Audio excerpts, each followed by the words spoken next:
What does it mean to be a man in this day and age, and to actually own your privilege and to work to undo it and to elevate women? It's a very challenging thing, actually.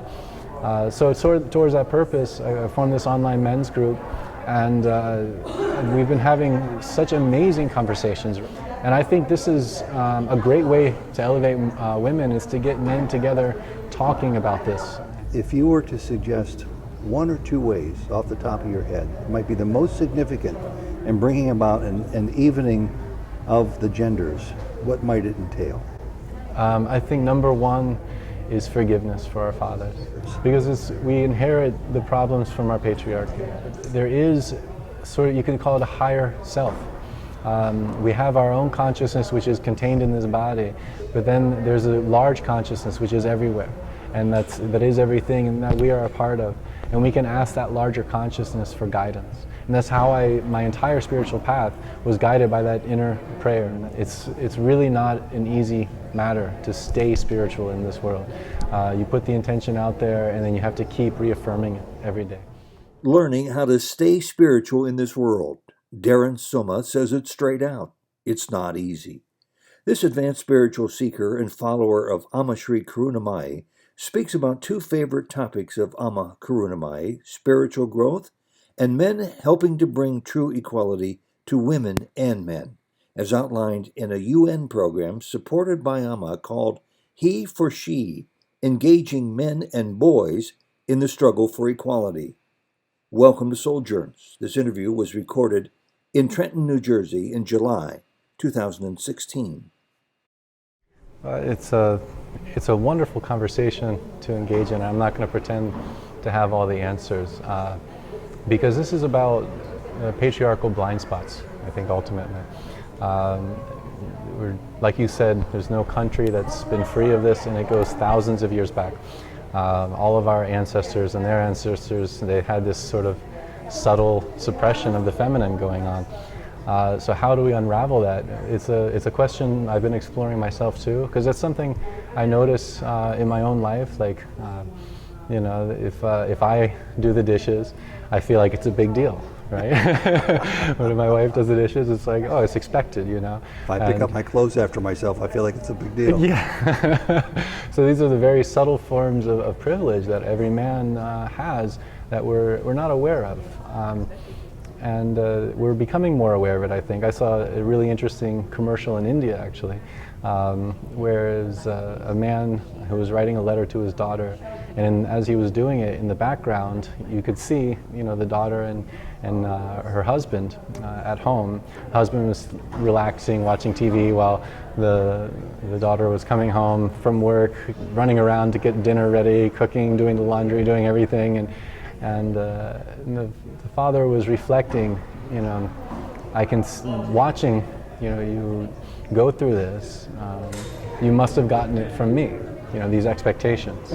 And if I had been better to your mother, maybe your husband would be better to you. And it turned out to be a laundry commercial, you know, because the father concluded, I'm not ready to go into the kitchen yet, but at least I can do the laundry for you. Right?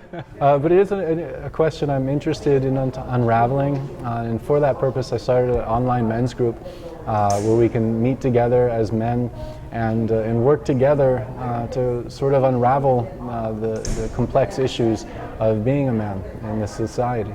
Because it's hard knowing that your ancestors had it wrong, and on this, you know, front at least. I remember when I was in Germany back in the 90s, a lot of people my age, they were, you know, children of the baby boomers, and after coming out of Nazi Germany, you know, the fatherland, they didn't know how to be masculine anymore. And you could really see that they struggled with this identity crisis ultimately. And it made them very sweet, you know, and a lot of good things were there, but there were still like a lot of question marks. What does it mean to be a man in this day and age, and to actually own your privilege and to work to undo it and to elevate women? It's a very challenging thing, actually. So towards that purpose, I formed this online men's group, and we've been having such amazing conversations, revelatory conversations. I myself have benefited immensely in realizing the ways in which I wasn't forgiving my father, for example, and how that lack of forgiveness was really like a shadow over my heart, or like a weight on my soul, holding me down. There's also been likewise a lot of revelations for other people too. It's been such a benefit. And I think this is a great way to elevate women, is to get men together talking about this. Is this online men's group exclusive for men? It's exclusive for men. And is it open to the public? It is open to the public. So anybody watching or hearing about this interview right now, if they're so inclined, they could either participate, drop in and observe, or become a member. Absolutely. And so how would they get in touch with your online group? I invite them to send me an email, which is darin@shriyoga.com, DARIN@SRIyoga.com. Okay, Darin@shriyoga.com, and then you'll give them the information about how to find the website? Correct. Well, we meet through a communication platform, but I send the details online through the email. We're discussing a lot of sensitive things. The anonymity of the group is very important, and in keeping kind of a safe place where people can share. And you've already said how you've profited in some ways. Is it a sizable number? Do men sometimes drop by once and then you don't hear from them again for a while, or how does that work? It's a small group right now, because I didn't get that big of a response when I first put the call out. But the people who've been attending are very dedicated, and we really feel the benefit so much that it's not a chore to come to the group at all. Everybody wants to come. Take me further down the path now, how this one might offer an opportunity for a breakthrough to get men to change systemically, not just to change the systems that men live by. It's a great question, because I think you're right on the money when you say it's not just about changing the systems, it's actually about changing the way men have their attitudes. And I think one thing that's unique about the group that really allows us to do this work successfully is the fact that we're all dedicated spiritual practitioners. And we know how to use spiritual practice to sort of elevate ourselves, to separate ourselves from our conditioned responses and conditioned mental patterns, and to be able to witness it. And also, because we're doing that with ourselves so much on our own personal spiritual practice, it makes us very good mirrors for each other in the group process. And so I think the spiritual practice element is critical for that reason, because a lot of these things are unconscious, and spiritual practice has the ability to make the unconscious conscious. You know, it's an incredible burden, actually, in the spiritual world. Privilege is an incredible burden. I've noticed the people who come to the yoga classes that I offer, which are very non-competitive. You know, these are the majority of people who are coming are not privileged at all, and quite the opposite. They have a variety of backgrounds, and because of that, though, they are able to recognize the spiritual healing power that's in the practice, and so they're drawn to it. I remember once I was giving a yoga workshop, and I think there were 2 men in the room, myself included, right? And I was talking what Amma talks, that women have 8 times the concentration power of men, as said in the Vedas, but ironically, you know, the spiritual practices were originally for men, because women have a natural Kundalini system built into their biology, right? The menstrual cycle is actually a buildup of Kundalini Shakti and then a purging of it. And this is why women become very intuitive, you know, during that time. It's not PMS, it's that they're genuinely purging and cleansing energies during that time. They're very powerful. And then when menopause happens, the Kundalini Shakti is no longer draining out, and it's forced upward, and they come into their matriarchy in sort of enlightened way. So spiritual practice traditionally was not very important for women. It's very important for men, though. And so the other man in the yoga class raised his hand and asked the obvious question. So why is it that we see so few men in yoga classes? And I was shocked by what I said, because I don't know exactly where it came from, but I just blurted it out. I said, men have more to lose. And you might expand that question to why don't we see more men in all spiritual organizations? Well, this 3-day retreat here in Trenton, New Jersey has a huge ballroom filled with people but about 1/3 of it's roped off for men and 2/3 is roped off for women. That right. sort of proves my point there. Yeah. Why is it that this tray is filled with opportunities for people to choose from, but so few of us seem to actually step forward? No, this is the burden of privilege. It causes spiritual poverty, because when you have privilege, you're not seeking for anything else. Right? You're just enjoying, and you're kind of stuck in that ignorance. It's very hard to leave that comfort zone. When I said men have more to lose, that's what I was referring to, that there's a comfort zone that comes with being privileged. We see it in the news all the time with the race matters that are happening in this country. People are very reluctant to admit that there's a race problem, because it's uncomfortable to leave that space of privilege and to actually step into somebody else's shoes. Yet in my lifetime, a little bit older than you, Darren, I remember hearing about, reading about, driving through towns where the signs were right there visible for all to see. Blacks only bathrooms, blacks only drinking fountains, blacks only for seats on a bus. In my lifetime, however long civilized man's been walking this earth, that was still an issue legally until my generation. So it begs the question, are we asking for too much too soon to change this regarding equality between the sexes? I don't think so. In our lifetime, let's say? I hope not. I think I think your example gives me a lot of hope, actually. You know, because it wasn't that long ago that women got the right to vote. That that there was legal equality among the races. Finally, these are great victories, and we have to carry the momentum forward.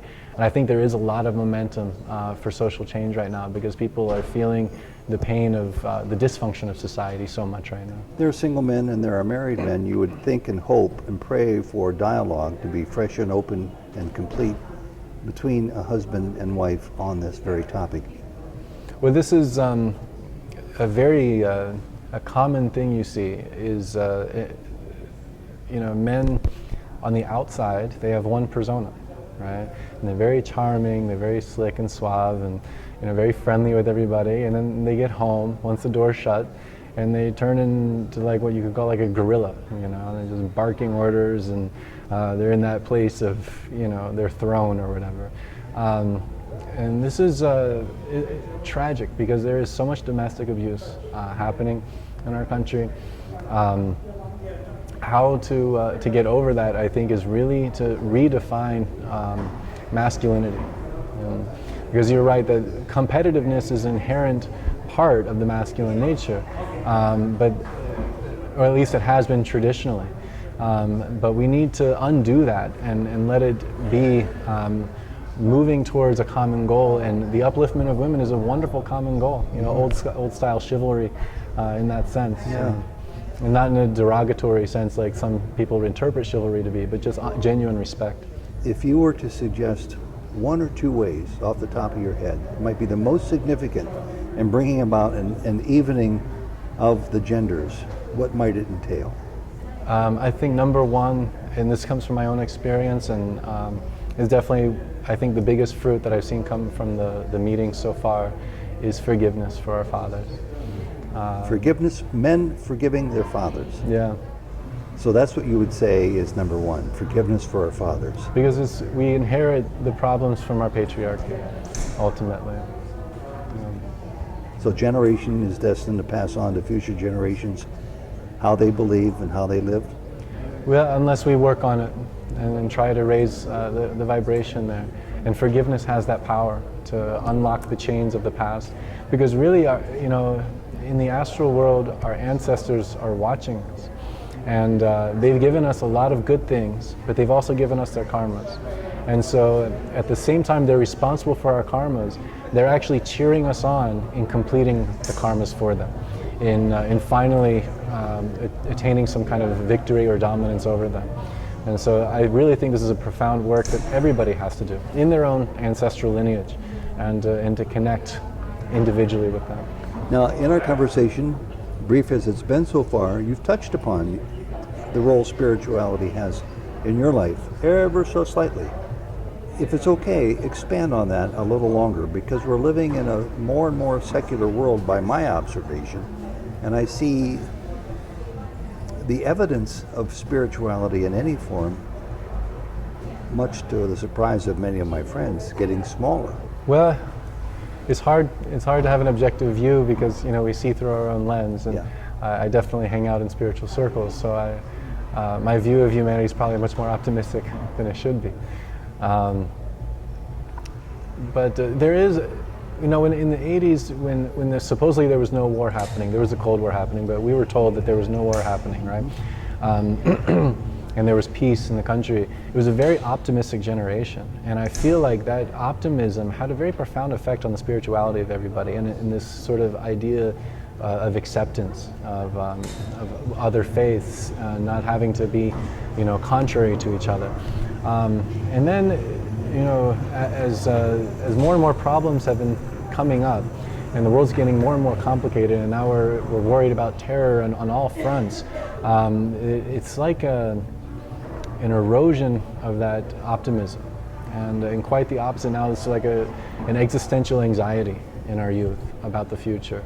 And I think if there's you know, one place that we can really concentrate to help open the hearts, it would be in alleviating this existential anxiety by giving the youth some hope. And that's not easy because all the headlines are geared towards the opposite. So one last word on spirituality, and that is for those people who aren't where you are, and they don't know quite what they're missing, but they sense they're missing something of great significance. How might you advise them to advance their interest in pursuing a deeper spiritual understanding of who they are?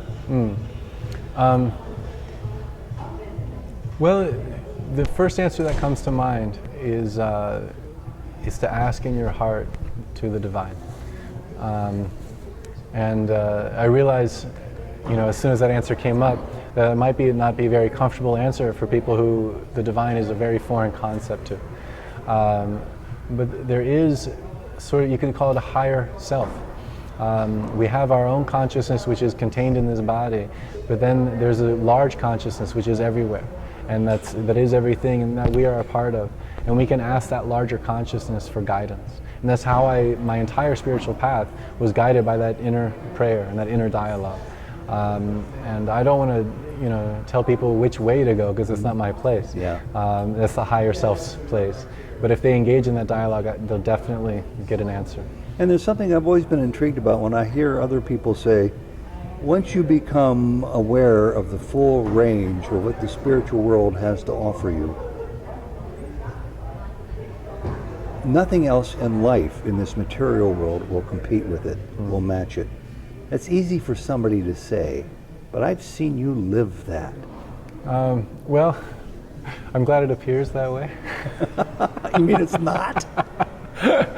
No, the illusion's very thick, you know, and it takes a lot of reinforcement of what your real desire is, because you put the desire for spirituality out to the world, you put the intention out there, and the whole world of illusion is designed to pull you away from that. And there's lots of temptations. And so this is why a community is very important. It's like a refuge that you can recenter yourself in, a practice and a place where you can sit and do your practice, like an altar or a meditation room, is critical, because then it gives you that place where you can reconnect to your center, reconnect to your intention for spirituality.